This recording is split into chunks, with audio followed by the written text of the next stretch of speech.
అనుభవశీలు అన్ని విధాల అర్హులు అక్కడ ఎందరో ఉన్నారు. అయితే అదేం కర్మో కానీ ఆ ఉమ్మడి జిల్లాకు మంత్రి పదవి కాదు కదా, కనీసం విప్ పదవి సైతం దక్కలేదు. ఉమ్మడి నిజామాబాద్ జిల్లాకు మంత్రి పదవి ఇవ్వాలని కాంగ్రెస్ నేతలే కాదు జిల్లా ప్రజలు కోరుతున్నారు. ఎందుకో ఆ అదృష్టం మాత్రం జిల్లాను వరించడం లేదు.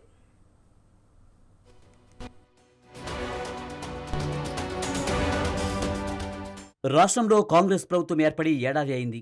అయినా ఉమ్మడి నిజామాబాద్ జిల్లాకు ఏ మంత్రి పదవి దక్కలేదు. కనీసం విప్ పదవికి సైతం జిల్లా నోచుకోలేదు. ఉమ్మడి జిల్లాలో అధికార పార్టీ ఎమ్మెల్యే ఉన్నా గుర్తింపు లేకపోవడం శోచనీయం. రాష్ట్రంలో 18 మందికి అవకాశం ఉన్నా ప్రస్తుతం 12 మందే ఉన్నారని, ఇంకా 6 మంత్రి పదవులు ఖాళీగా ఉన్నాయని కాంగ్రెస్ పెద్దలే చెబుతున్నారు. అయితే వాటిని ఎందుకో భర్తీ చేయడం లేదు. ఉమ్మడి నిజామాబాద్ జిల్లాకు ఇన్ఛార్జి మంత్రి తప్ప మంత్రి లేకపోవడంతో ఇక్కడ పూర్తి స్థాయిలో పనులు జరగడం లేదని వ్యాఖ్యానాలు వినిపిస్తున్నాయి. పూర్తిస్థాయి సమీక్షలు జరిపేవారు లేకపోవడంతో ఎన్నో ఇబ్బందులు వస్తున్నాయి. అధికార సలహాదారులు ఇద్దరు ఉన్నా మంత్రి హోదా, పవర్ లేకపోవడంతో ఉమ్మడి జిల్లాకు రావాల్సిన నిధులు రావడం లేదు.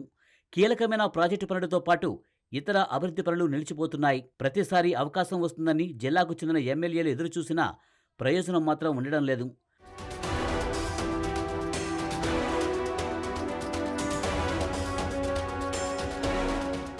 గత అసెంబ్లీ ఎన్నికల్లో ఉమ్మడి జిల్లాలోని 9 నియోజకవర్గాల పరిధిలో 4 కాంగ్రెస్ ఎమ్మెల్యేలు గెలిచారు. బోధన్, నిజామాబాద్ రూరల్, ఎల్లారెడ్డి, జుక్కల్ నియోజకవర్గాల్లో కాంగ్రెస్ అభ్యర్థులు గెలిచారు. బోధన్ నుంచి ఎంపికైన మాజీ మంత్రి ఎమ్మెల్యే పి సుదర్శన్ రెడ్డి గతంలో 3 సార్లు ఎమ్మెల్యేగా పనిచేశారు. రాష్ట్ర కేబినెట్ మంత్రిగా ఉన్నారు. ఇరిగేషన్, వైద్య ఆరోగ్య శాఖతో పాటు ఇతర శాఖలను నిర్వహించిన అనుభవం ఆయనకు ఉంది. కొత్త ప్రభుత్వం ఏర్పాటు కాగానే ఉమ్మడి జిల్లా నుంచి ఆయనకు అవకాశం వస్తుందని అందరూ అనుకున్నారు. అయితే ఆయనకే కాదు, ఉమ్మడి జిల్లా నుంచి ఎవరికీ మంత్రి పదవి దక్కలేదు.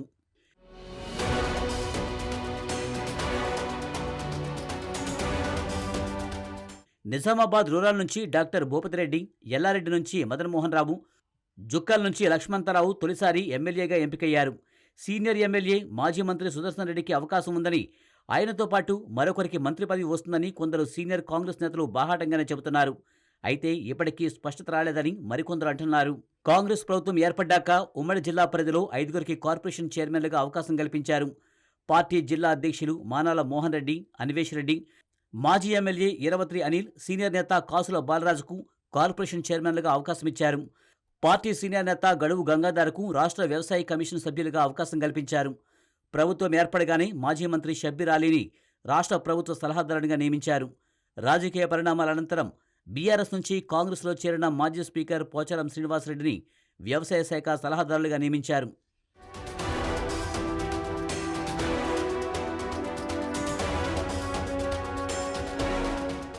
జిల్లాకు చెందిన సీనియర్ నేత పీసీసీ అధ్యక్షులు మహేష్ కుమార్ గౌడ్ను తొలుత ఎమ్మెల్సీగా నామినేట్ చేసి అనంతరం రాష్ట్ర అధ్యక్షునిగా నియమించారు. ఉమ్మడి జిల్లా పరిధిలోని ఇంకొందరు నేతలు పదవుల్లో ఉన్నా పూర్తిస్థాయిలో సమీక్షించేందుకు మాత్రం మంత్రి గాని, సహాయ మంత్రి గాని, విప్ గాని లేరు. దీంతో కీలకమైన పనులు వాయిదా పడుతున్నాయి. కొన్ని పనులు నిధులు లేక నిలిచిపోతున్నాయి. కొన్ని అభివృద్ధి పనులు పూర్తయ్యే దశలో ఉన్నా నిధులు రాక పనులు అర్ధాంతరంగా ఆగిపోతున్నాయి. ఉమ్మడి జిల్లా ఇన్ఛార్జి మంత్రిగా జూపల్లి కృష్ణారావును నియమించారు. అప్పటి నుంచి ఆయన జిల్లాకు వస్తున్నా పూర్తి స్థాయిలో సమయం కేటాయించకపోవడం వల్ల సమస్యలు ఎదురవుతున్నాయి.